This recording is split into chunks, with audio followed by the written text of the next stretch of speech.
Hey guys, welcome back to another episode of the Jewish Crash Out. I'm Jack the Jew, and we're here at the Atlanta airport of anti-Israel influencers, the Judge Napolitano show here, and we're gonna watch Mohammad Marandi. And just let me cut that out. And so we're here at the airport. This is another person that he's going to interview, Mohammad Marandi, that we just see here in this clip. And just a little bit of background of Mohammad Marandi, just so we get a little bit about him. This is 1966. He's a professor at the University of Tehran. I did not know this, and surprisingly, he's born in Richmond, Virginia. And his son was, he's the son of the former Iranian health minister and physician to the supreme leader, Ali Khamenei. So I don't know why he did that. But then, this is why we have to make sure who we bring into America or in any country. Because he holds both Iranian and U.S. citizenship. At age 13, he moved to Iran and volunteered to fight in the Iran-Iraq war. So, you're going to understand who this kind of guy is. I wanted to know his Russian connections, obviously very deep. He frequently appears on Russian state media like RT and Sputnik. So not a big surprise. He's very, very anti-America. He'd love to see the destruction of Israel, believes in it. So this is who this guy is, and let's watch what Judge Napolitano has to say about this, Iranian, Islamic Republic fanatic who has been there for years and he's an American. I did not see that one coming. But yeah, let's watch this. If you want to watch more of this, please like, subscribe, and comment, and always hit that bell on the subscription so you always get a reminder when we do another episode. But also comment, and if you disagree with what I have to say, I'd like to have a conversation. I always reply to comments.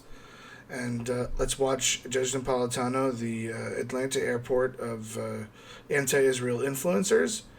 And you always can find somebody, in line at this airport. So let's watch it. We expected to have Professor Mohammad Marandi with us, but we have lost contact with him. Oh, no. We're assuming it's just an internet issue, but of course he's in our hearts and in our prayers. Always. He is, as many of you know, a longtime friend of mine for whose intellectual honesty and academic brilliance and fidelity to first principles I can personally vouch. Excuse me. He's leaking, his brains are leaking out of his nose so much that he's lying, that his brains are leaking out of his nose. Unbelievable. How long were you friends with him for? Since the 1980s, when he betrayed America and moved as a 13-year-old kid to Iran to fight against Iraq? Woo! Wow. Judge Napolitano. Fall from grace would be a simple way to put it. So we'll do our best to reach him, but right now we're unable to do so. We were in contact with him last night and this morning. We don't assume the worst. We assume that this is just an internet glitch. And when we do reach Professor Marandi, we'll let you know, and he'll be on with us because he has much that he wants to tell us. For the rest of the day, if you're watching us live, Max Blumenthal will be here in a half an hour at 10:45 this morning. Oh, no. He'll be arriving at 10:45. He's like the airport system. He's bringing in Max Blumenthal at 10:45. We have Professor Marandi. We have? He survived. We do have him, Chris, or we don't? We do. Professor Marandi, where are you? He survived. We're that close. That close. We don't know. You don't know. Chris, Help this man. Judge Napolitano's leaking brains out Hang of his on eyes. with us because Professor Marandi has made contact with us. He's made Thanks be to contact. God, he is Thanks be to well. God. I can He see is him well. popping up momentarily. I mean, does this feel like a like a patriotic American who's talking to Mohammad Marandi, who is a obvious propagandist, well-spoken English? You'll see. This is his friend, and thank God he's okay. On the internet, and as soon as we have him, you will see him and you will hear him. Oh, thank God. Chris, I see him on the bottom, but I don't see hear him coming he's up. there. He is. Oh, there he is. Marandi. Yep, the picture of Persian hatred. Can we hear you? Hello? Can you hear me, hear you, Mohammed? Chris. Oh my God, this is like the last episode with Laith Maroof. See, the resistance is strong. The resistance is strong. They're resisting. Okay. All right, Okay. Professor Marandi. To God, we're still working out the We're internet still working out the kinks. gremlins. The gremlins. The gremlins are known as Mossad. Stick with us, everyone. Professor Stick with Marandi us. is well and is anxious to speak to all of us. Oh my God, they really got him. And we'll stick with him as long as we have to in order to have this conversation towards which we have all been looking forward. We're all looking forward. Oh God, this guy. Give it another shot, Chris. He's landing. We're gonna get him to land. Up. More spilkas. He's got spilkas coming out of his nose. All right, bear with us, my dear friends. My dear friends. This is who he calls his audience. Chris, you want me on another? Anti-Semites. Okay. I'm going to log off and log right He's gonna back. log off, log back in. We're gonna see what happens. Let's go forward in this. Oh my To God. God, you are well. Oh my God, he did it. Mohammad Marandi. Catholic cross. Thanks be to God, you are well and able. Well, Mohammad Marandi doesn't believe Jesus is the... Well, no, he does believe he's the Messiah. But not the Son of God. Like you do, Judge Napolitano. It's weird that these people get together. I think they're in the VIP lounge of the Atlanta airport. Well, to speak with us, my dear friend, let me start with some personal questions. dear How are friend. you? How is your family? What is life like All dead, all dead, all dead. Come on. in Tehran after 10 days of American and Israeli efforts to destroy the city and destroy the will of the Iranian people? I feel great, Sam. Well, Judge, I'm mostly separated from my family, and I tried. He's in a bunker. Everybody got that? U.S. Navy, U.S. Air Force, Israeli Air Force, all ships and allied ships across the world. Have you got that? He's in a bunker somewhere. to remain alone as much as possible for obvious reasons. Good. You know what? Respect to Mohammad Marandi for separating himself. He's an obvious target. Separating himself from his family. For once, the Ayatollah didn't even do that. Wow, good. Maybe they're learning. Maybe they're learning. Separate. If you're a target, don't be near your family. Life in Tehran continues. The streets are not very crowded. Large numbers of people are still outside of the city. Have left the city. Have left Tehran. I've heard 80%. I've heard it. I've heard 80% of Tehran has left Tehran. You know what? This would be a perfect time. Nuking Tehran? I don't know. The only people that are left in Tehran are probably the extremists. After the first day when the girls' school was destroyed and This thing again. 170 or so children murdered and a couple of dozen staff members as well. Uh-huh. The government shut down all schools and universities to protect the kids. And so Tehran is the population now is much lower than it normally would be. But when I don't know. It's a perfect time to strike. I don't know. Might be a time to flatten Tehran. I do drive around, I see some shops are open, some are closed, Most are but I closed. haven't been around to many different parts of the city. So the Oh. traffic is He light, hasn't been around much of the part of the city, so he's stuck in the bunker. He's not going out. but people are very defiant. Every day there are gatherings Oh, I across didn't know that. He was a former advisor to the Iranian nuclear negotiations. Target. the city in different neighborhoods and across the country where people go to the streets in defense of the armed forces and the state and the leader. And they have stood their ground even while they are on the streets. And I They stood their ground. Majority of Tehran has left Tehran. The majority of that population has left Tehran knowing what's going to happen. And they've left. And yeah, there are a few 100,000 extremists still in that city. It's a big problem. It's not, this isn't going to be easy. Like I said, it wasn't going to be easy. This is going to be a difficult process. And it's not going to go the way that the modern world wants it, like TikTok wants it to go. Quickie. It's not going to be quick. This is going to be a long process. Mohammad Marandi is still around. So, the Goebbels of... no, I have no problem making a Nazi reference to this man. A Goebbels. I wouldn't say he's Goebbels, but a Goebbels of this Nazi Iranian regime. And it's just Judge Napolitano, what happened to you, man? was a part of one of these rallies, I think 3 days ago, on Engelab Street, Revolution Street. Yep. The U.S. and the Israelis bombed nearby with a large number of Bombed nearby. Again, this underlines the concept that we don't target civilians. So when did Pashkian, the president, and another mullah, I think something head of the judiciary or something, they were the new one.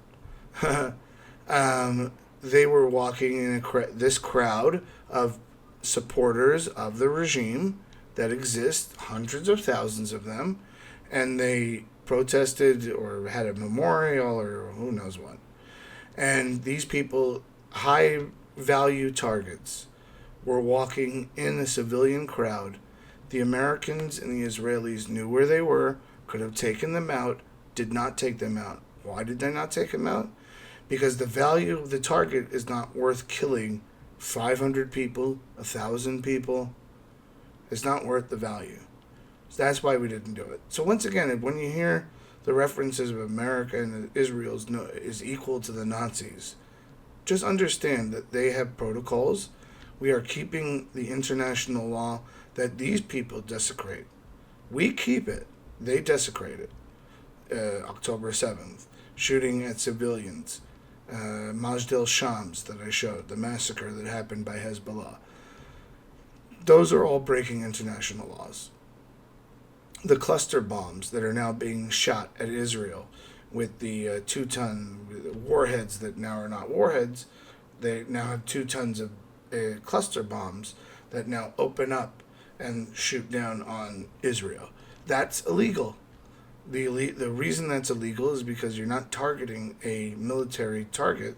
Now you're just throwing bomblets at civilians.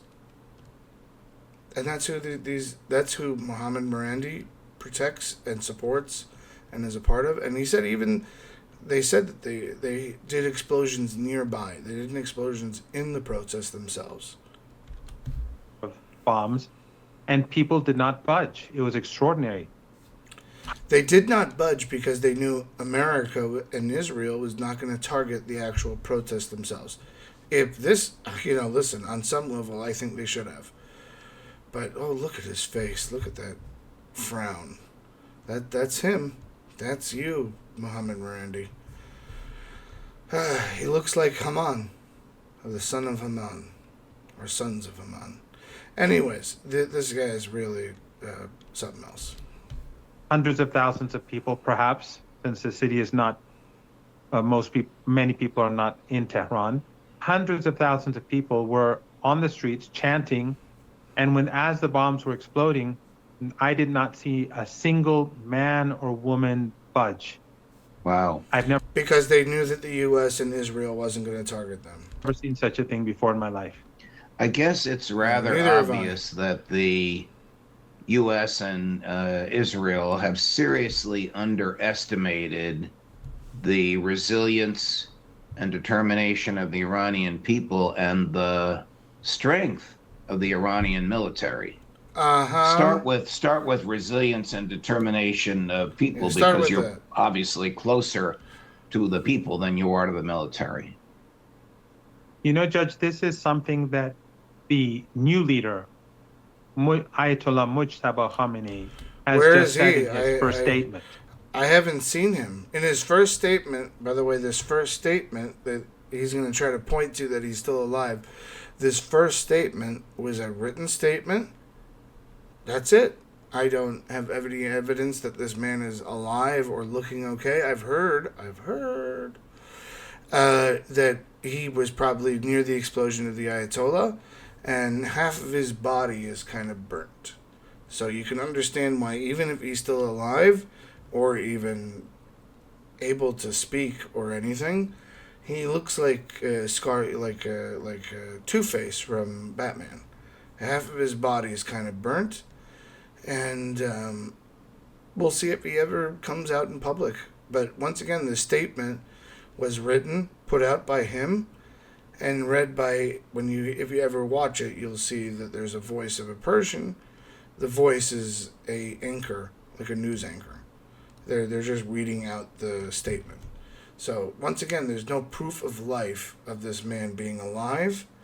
I do believe that the rumors that he's still alive are true, and I do believe that he's extremely mangled. Like, his face does not look normal.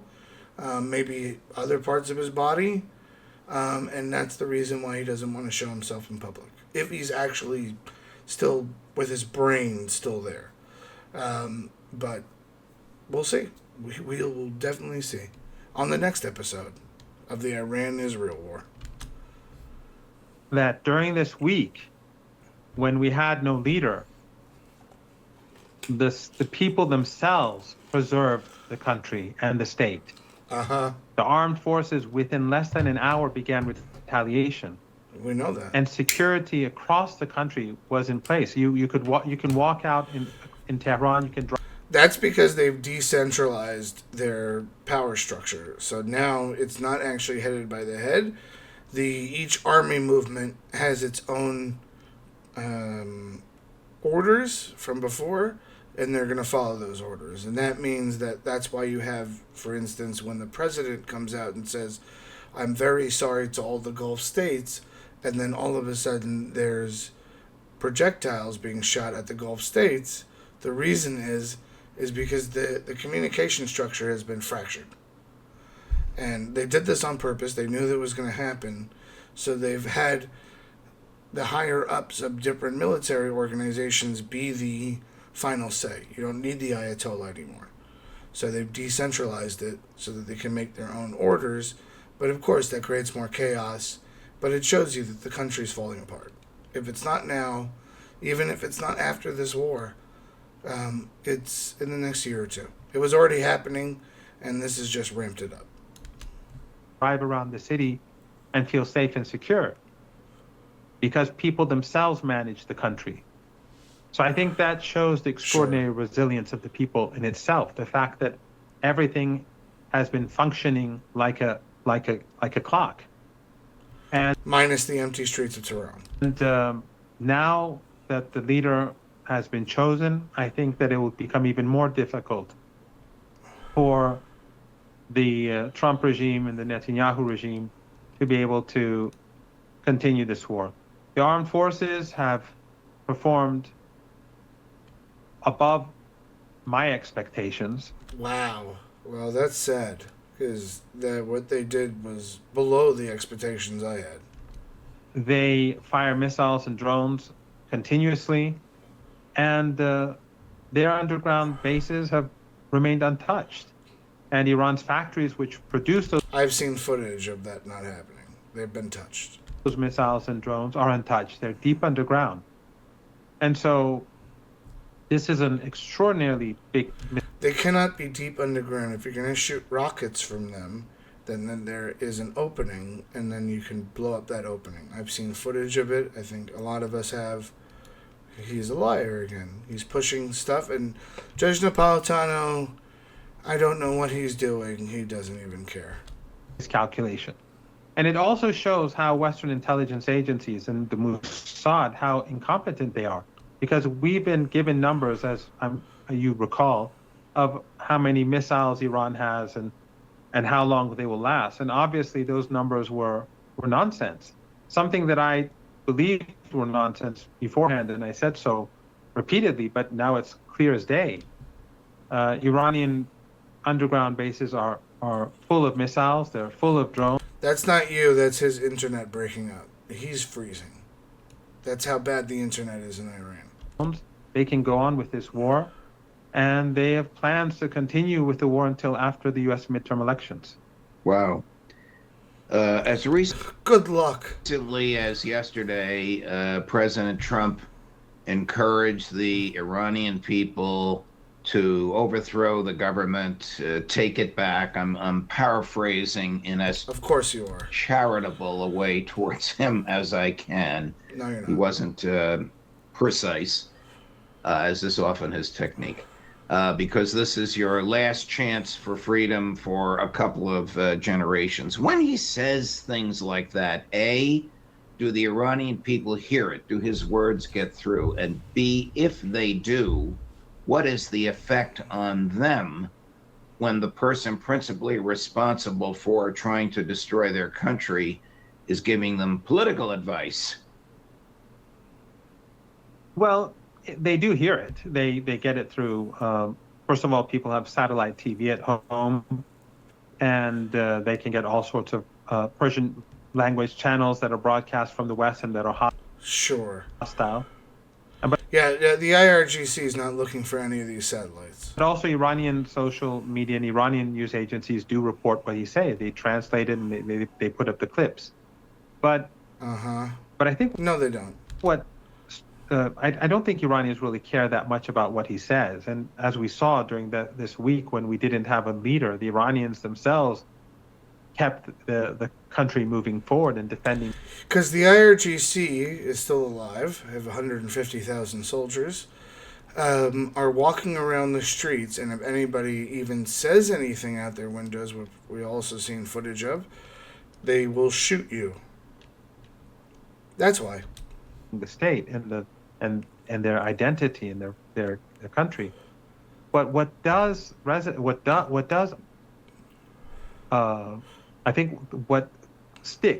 remember Iranians think about is the fact that when Trump says that he will destroy Iran and that it will never be restored, or that he can destroy Iran in a way that it can never be restored, and the fact that Western media, whether in Europe and the United States, they're not outraged that he would make such statements, whether it's Trump's opponents or supporters, that he can say that sort of thing and just get away with it. I think that has a very negative impact upon many Iranians, and they feel that Western media is completely captured. It sort of reminds me personally about when Trump gave his news conference after the Supreme Court ruling against the tariffs, and he said, "Well, I can destroy countries, but I can't impose $1 of tariffs on another country." Right. And there was no. The point he was trying to make, Trump is not. I haven't seen this, but it's possible Trump said something like this, is that he's able to impose military sanctions and different things and blockades on countries, but he can't have a tariff system on countries, and that was his point. In the Western media, there was nothing about how can he say this, that he can just destroy countries. Yeah. And so of course, that's what you took away from it. this lack of morality in the Western media, whether it's the New York Times or Fox News or the Guardian or the Times, is something that I think people are noticing quite a bit. I think you're 100% correct. There was a little crack in that Judge Napolitano hasn't said anything for a few minutes, and just 100% correct. Yeah. wall 2 days ago when a then unknown but now lauded, very much known young reporter for the New York Times got right into President Trump's face.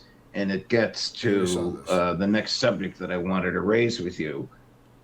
This reporter said to him, Mr. President, why are you the only person in your government claiming that the Iranians themselves destroyed a little girls' school and because it's still being investigated, and how would you even investigate it? How is the U.S. Army even allowed to investigate what happened to this school? incinerated, I'm paraphrasing, Mohammed, incinerated 170 little girls and their teachers. Your Secretary of Defense was standing right over your shoulder when you said this, and he didn't chime in. The president has defended his outlandish allegation 3 times. Since then, the Pentagon. This is supposed to be a MAGA, and Judge Napolitano is supposed to be a MAGA person. Pentagon's own inspectors have revealed that this was a colossal error. It was the Americans did intentionally attack that building. They claimed they didn't know it was a school. There's no basis whatsoever for what the president said. Okay. Wow. Okay. So, but there's no precedent for there's no evidence for what the Iranians are saying.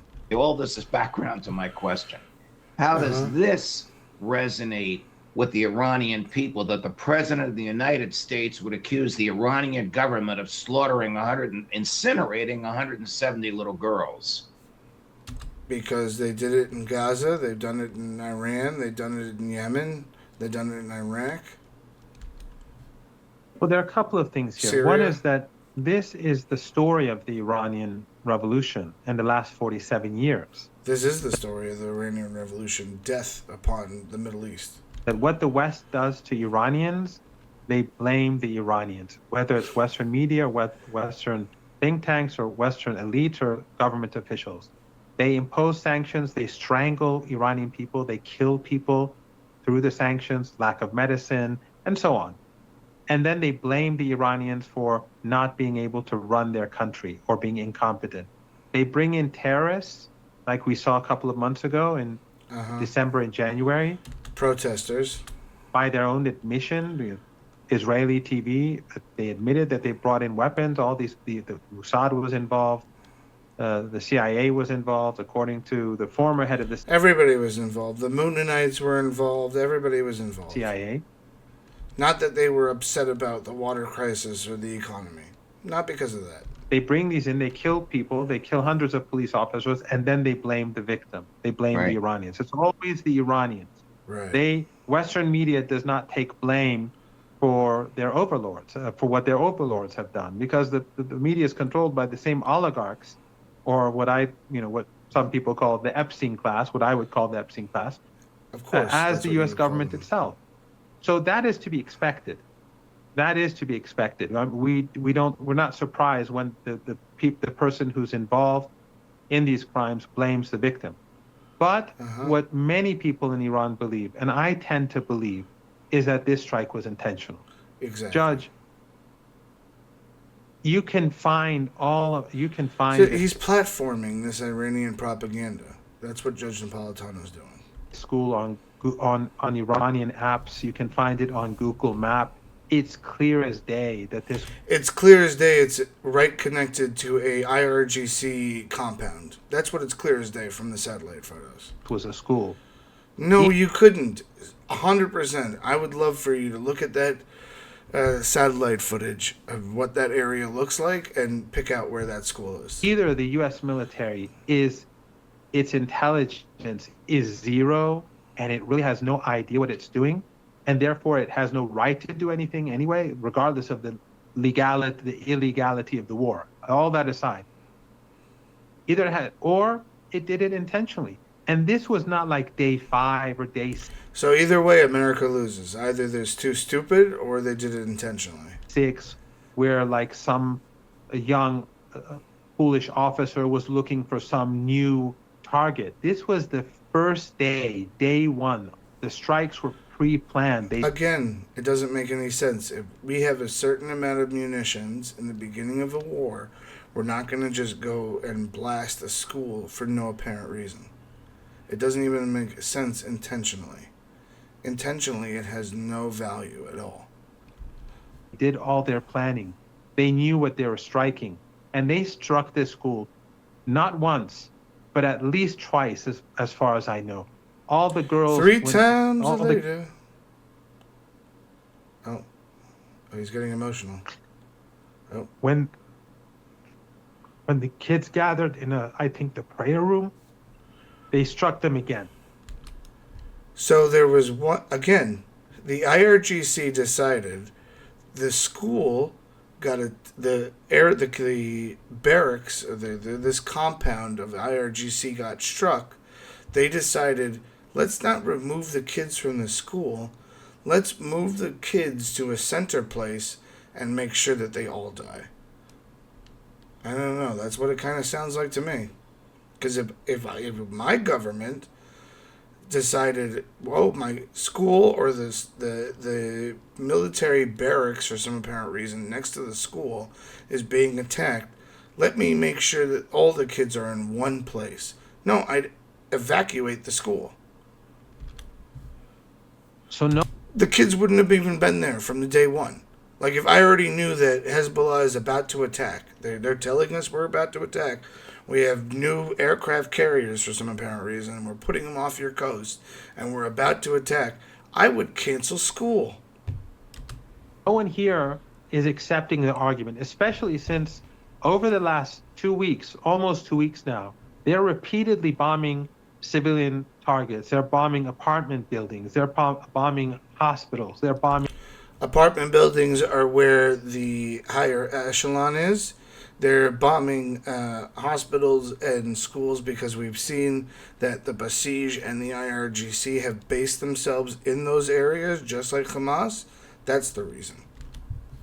Schools. They bombed the Red Crescent Society. They bombed the National Emergency Services. Sure. They bomb local police stations, Judge. They bomb... Of course, that's the Basij. Bomb local police stations. Why? Because they want to destroy the fabric of society, for society to break down. Society. And that is really, when you put all this aside, alongside the fact that for a week we did not have a leader, and that the people were in charge of this country, and they kept this country safe and well protected, shows the deep bond between the state, whether people... Or it shows the grip of the regime over the people. In the West like it or not.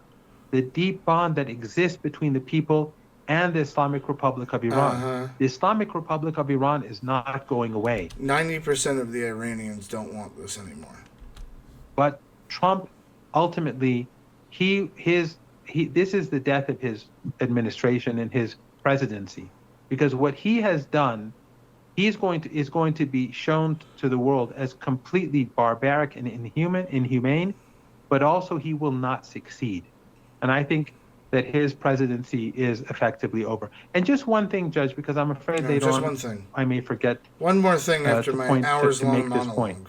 No one should believe that Iran wants to carry out drone strikes in California or anything like that. No one believes it at all. If anything happens in the United States, it's Israel. No doubt that it will be a false flag operation. Of course. By who? If any act of violence is carried out, if they're losing the war. They need, those people who are behind this war, they need a reason to continue the war, to justify it to the American people. And we've already seen them do this before to their own people. They're ruthless. So I just wanted to point out that you're ruthless. You already did this to your own people. Anyone who's promoting this nonsense, they are a part of the problem. Sure. I want you to know, 100% correct, Professor Marandi, my dear friend Mohammad, that right now my you dear have friend an Mohammad. enormous international audience watching us. I know that. That, of course, will grow exponentially. We're live at this moment, which is 10:30 in the morning, New York time on Tuesday, March 12th. Once this is posted, it will grow exponentially. This audience appreciates your intellectual honesty, your personal courage, and many of them have expressed their prayerful best wishes for you, your family, your students, and the Iranian people. Please bring this man up on treason. I don't know. I might go too far. So I think that's the end of the crash out. Thanks for crashing out with me. It makes it easier when I'm with an audience and we all are able to laugh at these narratives. I think it's pretty ridiculous, everything he's saying. It's extremely unpatriotic, borderline treasonous that Judge Napolitano is bringing this man on. I just wanted to point that out, and I hope we don't see any more of Mohammad Marandi, but I think we will, and I hope we don't see him anymore, to tell you the truth. I think he's a horrible human being who is spreading lies and is allowing the death of his own people and allowing the death of Sunnis in Syria, Sunnis in Yemen, Jews in Israel, and in everywhere. So yeah, these are the faces of these people, and I'd love to pick a fight with these people. And I did have a crash in. I just wanted to do something quick at the end. I thought it was funny what Asmongold realizes, that no Western restaurants are in Iran. So let's crash in on him just for a few minutes. I thought it was pretty funny. For example, KFC, McDonald's, Domino's, anything. Never mind, guys. I'm all in on regime change. Listen, there are some things that are just unacceptable. All right, guys, no, we can't let this happen. This is like a crime against humanity. Oh, bro, no KFC, no McDonald's, no Domino's. I'd fucking starve. Really, that is branched outside of the Send country in Delta is not Force available. right now. And as for the cafe, I only know Starbucks that I know is Oh not my available. God. These sanctions also cross over to product. So I just wanted to point out that was pretty funny. Go Asmongold, watch him. I don't agree with him always, but yeah, if you guys want to watch more from Judge Napolitano and criticizing these guys, oh look, Max Blumenthal's back. If you want to see more of these guys, please like, subscribe, and comment. Even if you disagree with me, I always reply, and I'd love to have a discussion. And let me know what you think, and we'll see you on the next Crash Out. Bye.